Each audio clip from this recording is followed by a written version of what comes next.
Assalamualaikum warahmatullahi wabarakatuh. Saya Dini Arbafiunita, mahasiswi Universitas Islam Negeri Sultan Syarif Kasim Riau, Fakultas Tarbiyah dan Keguruan, Program Studi Pendidikan Kimia semester 5. Di sini saya ingin menjelaskan mengenai materi laju reaksi dalam menentukan order reaksi dan tetapan laju reaksi. Nah, untuk menentukan order reaksi dan tetapan laju reaksi tersebut, kita harus memahami mengenai konsep laju reaksi, persamaan laju reaksi, dan faktor-faktor yang mempengaruhi laju reaksi. Nah, di sini saya akan menjelaskan mengenai peta konsepnya. Laju reaksi itu sama dengan kecepatan reaksi. Laju reaksi ini menunjukkan waktu perubahan dari pereaksi dan hasil reaksi. Nah, laju reaksi ini juga dipengaruhi oleh beberapa faktor, yaitu luas permukaan, konsentrasi, suhu, dan juga katalis. Nah, dari data konsentrasi itu, kita dapat menentukan tetapan laju reaksi dan juga order reaksi. Nah, untuk tetapan laju reaksi itu dipengaruhi oleh suhu. Nah, sedangkan order reaksi itu terbagi 3, yaitu reaksi order 0, order 1, dan juga order 2. Nah, untuk memahami lebih luasnya, kita akan membahas mengenai laju reaksi. Nah, laju reaksi itu dapat dinyatakan sebagai berkurangnya jumlah konsentrasi per reaksi per satuan waktu atau bertambahnya jumlah konsentrasi hasil reaksi per satuan waktu. Nah, laju reaksi ini menyatakan banyaknya reaksi kimia yang berlangsung per satuan waktu. Nah, bisa kita lihat pada grafik yang ada di bawah ini. Nah, bahwa produk itu mengalami kenaikan konsentrasi, sedangkan pereaksi mengalami penurunan konsentrasi. Nah, kemudian persamaan laju reaksi.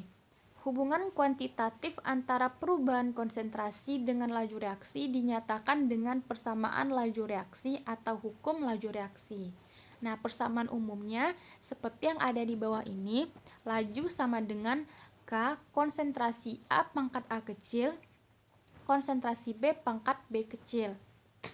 Di mana laju ini biasanya dilambangkan dengan huruf V, dan K ini adalah konstanta laju, A ini adalah konsentrasi zat A, B adalah konsentrasi zat B, dan A kecil adalah order reaksi terhadap A, dan B kecil adalah order reaksi terhadap konsentrasi B. Nah, faktor-faktor yang mempengaruhi laju reaksi tadi, yang pertama itu ada konsentrasi. Nah, apabila konsentrasi ini diperbesar, maka suatu reaksi akan berlangsung dengan cepat.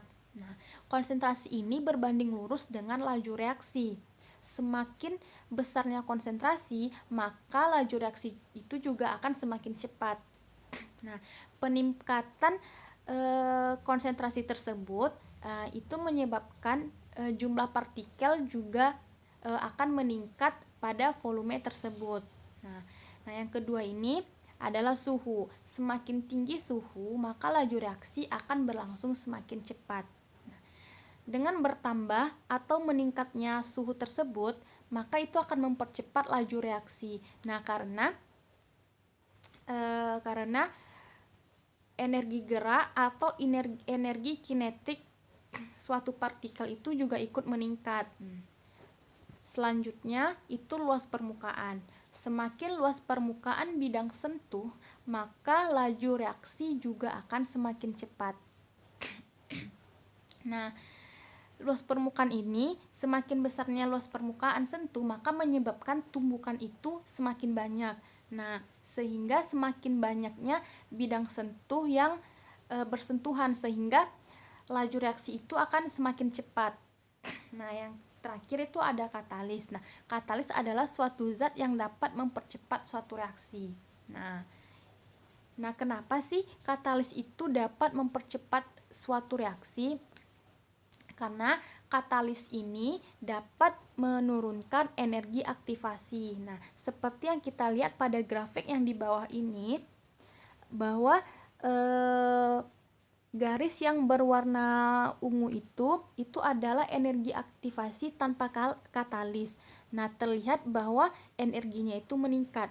Nah, setelah diberi katalis, itu bisa kita lihat pada garis yang berwarna merah, dia mengalami penurunan. Nah, sehingga pada saat energinya itu menurun, maka reaksi itu juga mengalami penurunan. Nah, selanjutnya adalah order reaksi. Nah, yang pertama adalah order 0. Pada reaksi order 0, laju reaksi tidak bergantung pada konsentrasi per reaksi. Pada order 1, laju reaksi berbanding lurus dengan konsentrasi per reaksi. Jika konsentrasi dinaikkan 2 kali, maka laju reaksi pun akan 2 kali lebih cepat dari semula. Nah, begitu seterusnya. Bisa kita lihat pada grafik yang di bawahnya. Nah, selanjutnya order 2. Pada reaksi order 2 ini, kenaikan laju reaksi akan sebanding dengan kenaikan konsentrasi per reaksi pangkat 2. Bila konsentrasi per reaksi dinaikkan 2 kali, maka laju reaksinya akan naik menjadi 4 kali lipat dari semula. Nah, mengapa dia 4 kali lipat dari semula? Karena dia dipangkatkan 2. Nah, 2 dipangkatkan 2 sama dengan 4. Makanya dia menjadi naik sebanyak 4 kali lipat dari semulanya. Dan begitu seterusnya. Nah, selanjutnya tetapan laju reaksi. Nah, tetapan laju reaksi ini disebut juga koefisien laju atau laju reaksi jenis dengan lambang K, konstanta. Tetapan laju merupakan tetapan perbandingan antara laju reaksi dan hasil kali konsentrasi spesies yang mempengaruhi laju reaksi. Tetapan laju juga merupakan perubahan konsentrasi per reaktan atau produk reaksi persatuan waktu dalam suatu reaksi jika konsentrasi semua reaksi sama dengan 1. Nah, selanjutnya saya akan menjelaskan multirepresentatif. Nah, multirepresentatif ini terbagi 3 level, yaitu mikroskopik, makroskopik, dan simbolik. Nah, di mana mikroskopik ini dia itu tidak tampak nyata. Nah, dia itu seperti elektron, seperti ion, nah yang tidak dapat kita lihat dengan mata langsung.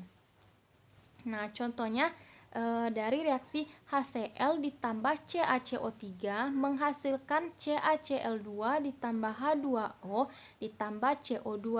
Nah, pada reaksi ini terjadinya penambahan hasil reaksi. Nah, di mana pada sebelumnya hanya terdapat 2 reaksi, yaitu HCl dan padatan CaCO3. Nah, setelah direaksikan, maka dia menghasilkan hasil reaksi yang banyak, itu ada Ca2+, ada Cl-, ada H2O, ada CO2 gitu. Nah, contoh mikroskopiknya itu adalah seperti ion-ion H+, Cl-, nah seperti yang berwarna hijau, warna putih, warna merah, dan abu-abu yang seperti ada di gambar ini. Nah, selanjutnya ini makroskopik. Nah, makroskopik ini itu biasanya berbentuk nyata yang dapat diamati langsung. Nah, biasanya berupa fenomena dalam kehidupan sehari-hari. Nah, masih dari contoh reaksi yang sama, HCl ditambah CaCO3 menghasilkan CaCl2 ditambah H2O dan ditambah CO2. Nah, bisa kita lihat bahwa CaCO3 serbuk dilarutkan dengan HCl dan CaCO3 butiran dilarutkan dengan HCl dan CaCO3 kepingan dilarutkan dengan HCl yang memiliki konsentrasi yang sama. Nah, di sini terlihat bahwa CaCO3 serbuk lebih mudah larut dengan HCl dibandingkan dengan CaCO3 butiran dan CaCO3 kepingan. Nah, itu mengapa? Karena luas permukaan bidang sentuh itu sangat mempengaruhi laju reaksi. Nah, maka yang kita bilang tadi, nah semakin besar luas permukaan bidang sentuh, maka itu dapat mempercepat laju reaksinya. Nah, contoh makroskopiknya itu dari HCl adalah asam klorida dan CaCO3 itu adalah batu pualam atau kalsium karbonat. Nah, CaCl2-nya itu adalah kalsium klorida, H2O-nya adalah air, dan karbon dioksidanya adalah asap. Nah, selanjutnya simbolik. Nah, simbolik ini biasanya dapat berupa rumus kimia, grafik, ataupun gambar. Nah, bisa kita lihat dari yang makroskopik tadi bahwa CaCO3 itu lebih mudah larut dalam HCl dibandingkan dengan CaCO3 butiran dan juga CaCO3 kepingan. Nah, di sini kita dapat melihat grafiknya bahwa CaCO3 serbuk itu reaksinya terjadi lebih cepat dibandingkan dengan CaCO3 butiran dan CaCO3 kepingan. Nah, yang di sebelah kiri ini adalah waktunya. Terlihat bahwa CaCO3 yang berwarna biru itu memiliki waktu yang singkat sehingga dia tuh cepat larut gitu. Nah, yang terakhir ini kita membahas miskonsepsi dari order reaksi dan tetapan laju reaksi. Nah, untuk menentukan miskonsepsi ini kita bisa lihat dari contoh soalnya. Nah, di sini saya memberikan satu contoh soal, yaitu tentukan masing-masing order reaksi A dan order reaksi B, persamaan laju reaksi dan harga K berdasarkan data percobaan ini. Nah, 2A ditambah B menghasilkan 2AB. Dapat kita lihat ada 3 percobaan di mana konsentrasi A ada 0,2, ada 0,2 dan juga 0,4, dan konsentrasi B 0,2, 0,6 dan 0,2. Dan laju reaksinya 12, 36 dan 48.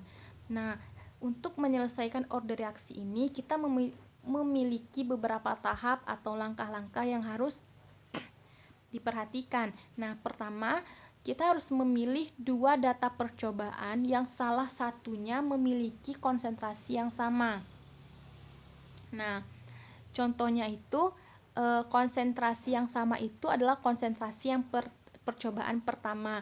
Berarti untuk mencari order reaksi A, maka kita bisa memperhatikan konsentrasi B yang sama, yaitu adalah percobaan 1 dan 3. Kita bisa menggunakan percobaan 1 dan 3. Nah, kemudian untuk mencari order reaksi B, maka perhatikan konsentrasi A yang sama, yaitu bisa menggunakan percobaan 1 dan percobaan kedua. Kemudian, bandingkan 2 data percobaan tersebut dengan memasukkan ke dalam persamaan umum laju reaksi. Seperti berikut. Nah, ini percobaan 1 dan 2, di mana kita memasukkan rumusnya V3 per V1 sama dengan K konsentrasi AX, konsentrasi B pangkat Y, per konsentrasi A pangkat X, konsentrasi B pangkat Y. Nah, di mana X ini adalah order reaksi pada konsentrasi A percobaan ketiga, dan Y ini adalah order reaksi dari konsentrasi B. Nah, kita masukkan angkanya. Laju reaksi dari percobaan 3 adalah 48 dan laju reaksi dari percobaan pertama adalah 12, dan kita masukkan konsentrasi A pada percobaan ketiga 0,4 dan konsentrasi B pada percobaan 3 0,2 dan konsentrasi A pada percobaan pertama 0,2 dan konsentrasi B pada percobaan pertama adalah 0,2. Nah, kemudian kita mendapatkan hasil X atau hasil order reaksi dari AAA, yaitu adalah 2. Nah, selanjutnya kita akan mencari order reaksi dari konsentrasi B. Nah, yaitu dengan menggunakan percobaan 1 dan juga 2.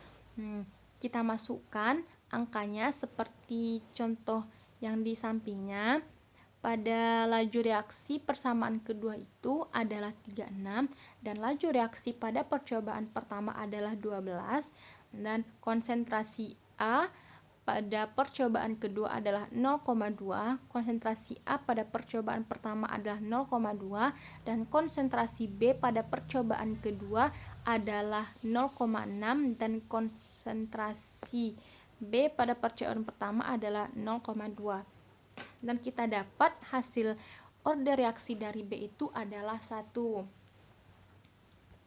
Nah, kita sudah menemukan order reaksinya. Selanjutnya, kita menuliskan persamaan lajunya. Nah, yaitu dengan V sama dengan K pangkat A. V sama dengan K konsentrasi A pangkat 2, konsentrasi B pangkat 1. Nah, kita memasukkan X dan Y-nya tadi, yaitu yang di pangkatnya. Lalu, kita akan mencari harga K, tetapan laju reaksi dengan menggunakan konsentrasi dan nilai laju reaksi yang sudah diketahui pada data percobaan. Nah, kita masukkan persamaannya, persamaan yang di atas. Laju reaksinya itu adalah 12. Nah, kemudian masukkan konsentrasi A 0,2, konsentrasi B 0,2, dan masukkan pangkat dari X dan Y-nya itu. Nah, kemudian didapat harga K-nya itu adalah 1,5. Nah, bagaimana? Sangat mudah kan caranya? Nah, miskonsepsi yang sering terjadi pada peserta didik yaitu pertama, peserta didik tidak memperhatikan konsentrasi yang sama dari salah satu percobaan dalam menentukan order reaksi. Nah, seperti pada langkah-langkah yang harus kita perhatikan dalam menentukan order reaksi, bahwa kita memilih dua data percobaan yang salah satunya ini memiliki konsentrasi yang sama. Tidak boleh konsentrasinya yang berbeda. Nah, itu harus diperhatikan. Nah, miskonsepsi yang kedua, dalam menentukan harga K atau tetapan laju, peserta didik itu banyak tidak mempangkatkan order reaksi pada konsentrasi larutan. Nah, order reaksi itu kan disimbolkan dengan X dan Y.